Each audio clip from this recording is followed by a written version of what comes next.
often voice of customer is thought about, and you know this, in terms of feedback surveys and perhaps maybe a step in the process of good customer service. And also how you get to things like CSAT and NPS. People are looking at these numbers, but it obviously goes far deeper. It requires cross-functional alignment, right? It needs to appear smartly in the right channel and touch points.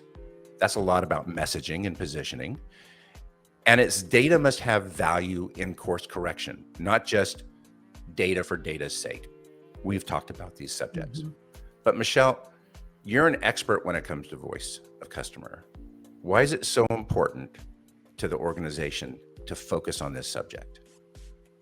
Love the question. I think I'm an expert only from the lens of, man, I've been through the trenches and I have all of the battle scars that have given me some wisdom to say, I didn't know enough, right? So I think I'm still in that journey. I'd love to be an expert and have all the answers. Not there yet, but I'm happy to share some of that, some of those tough lessons with the audience that I've learned over the 20 plus years being in the industry and working for some really large global iconic brands across multiple industries.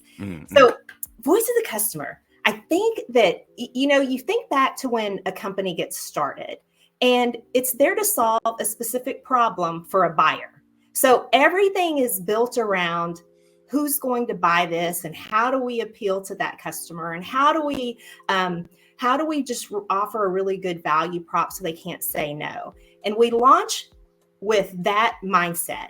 Then you come into a business, you grow, and suddenly the voices that become really loud are your shareholders, your boss, your finance guy. And the more voices that come in, customer begins to lose a seat at the table because they aren't visible and present throughout the entire, when all these decisions are made, right? Correct. And I also think that when we say voice of customer, it implies that voice means they have to tell us. And it goes so much further than that. I mean, you hit on it in your opening statements of it's the survey, right? But how often do you get a survey and they ask you, give us a score, but they don't get any other information? So great, we have a data point that we can show on the chart in that meeting, but it doesn't tell us anything to inform how we make the next decision. Yes. And I think it's important for us to remember that voice of the customer goes beyond what they say and has to include what they do. I mean, as an example, right? When you're dealing with your kids, your spouse, your employees, if you walked in and you saw someone looking really sad and maybe they didn't eat their dinner or they were missing work, you don't say, how are you doing? And when they go, everything's great, I'm fine. You don't say, well, that's all they said. You're watching their behaviors. And customers are giving us so many indicators through their behaviors that oftentimes companies are not paying attention to. So it's important because they're the ones that keep us in business. They're the ones that determine our revenue and our success. Yet we have to expand how we're thinking about their voice and look well beyond what they say to us. Yeah, that's powerful because in some ways, as we start working with the customer and maybe as a senior executive, you lose perspective on the face of the customer. Your salespeople, your customer service people, they're dealing directly with those humans. Maybe they're on video calls. And so it's more visceral. So you're really talking about a lot of the things that fundamentally in the customer journey pop up as a tell. Correct? Yes. Rage clicking, where you see a customer, if you're monitoring their behaviors, you can see them rage clicking, and that would be an indicator. But those are indicators that there's a problem. Listening to the elevated voice, if you're doing call recordings and quality, those are indicators. They don't have to say, and they don't have to wait till a survey. You see these things happening. And And it's interesting because you were also leaning into a bit with that comment about bringing the customer to life. And I think one of the things that companies are challenged with as well is they speak about the customer as a data point, and customers aren't data points. So one of the things that can help you become more successful with this is speak about the customer by name. That can be very powerful. I even have a story early in my career where I was working for a big technology company, and we were making decisions because we were growing fast and we're seeing customer experience performance decline.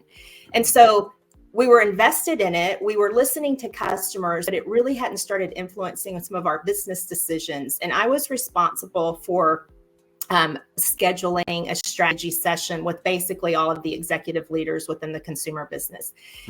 And I needed to get them to feel something, because it's easy in business that you're making these decisions, again, based on metrics and data, but you also have to remember that people change because of emotion. And one of my colleagues, Amy Heiss, I'll give her a shout out. She's amazing. We started collaborating, and we created her idea, but we created this board game, and it was basically like a story game where it was real customer feedback on the board, positive and negative. And the executives that were in the room were responsible for the decisions that were being made that our customers were complaining about. And they were well-intentioned, they were great leaders, and they were making very logical decisions.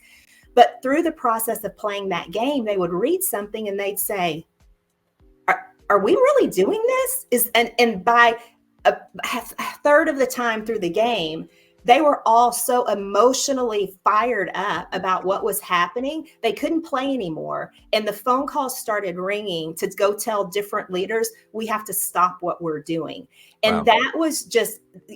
that was a major lesson for me that I continued throughout my career on how do you bring that customer to life so you're not thinking of them just as a data point, because the decision makers needed to understand the impact and the ramifications of those, again, well-intended logical decisions and what they could do for your business, which ultimately could result in churn, not just upset customers, but lost business, and being able to make that connection there.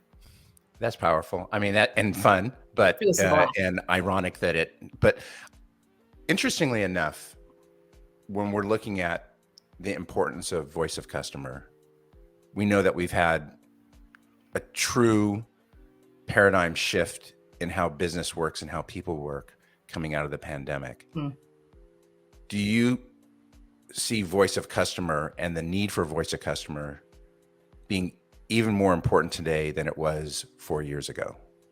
Absolutely, because they are helping to tell us what we as a company need to do differently in order to meet them where they are, right? These are the things I need. To your point, their needs are changing. The way they want to do business is changing. So no longer can you just sit in your four walls with your colleagues and decide how do we want to work. You have to look at what those indicators are, what maybe the leading companies that are ahead of you in terms of innovation, in terms of the way they're servicing or supporting customers, what's working there, and then figure out how does that align and apply to the way my customers want to do business. And great ways to do that is by asking them, right? Engaging with them. And that doesn't have to be this highly expensive, complicated experience, because what I have learned over many years is oftentimes with survey design, we ask the questions that we as the company want to know. However, if you truly give your customer the microphone, they will tell you what they need. And now when you see tools like video feedback, where you can trigger a customer to say, leave us a video, they don't answer the question you ask. They will spend a lot of time telling you what you need to know. You just have to start listening. So it's a very different way of connecting and letting that customer preference, needs, wants inform what you do in the future.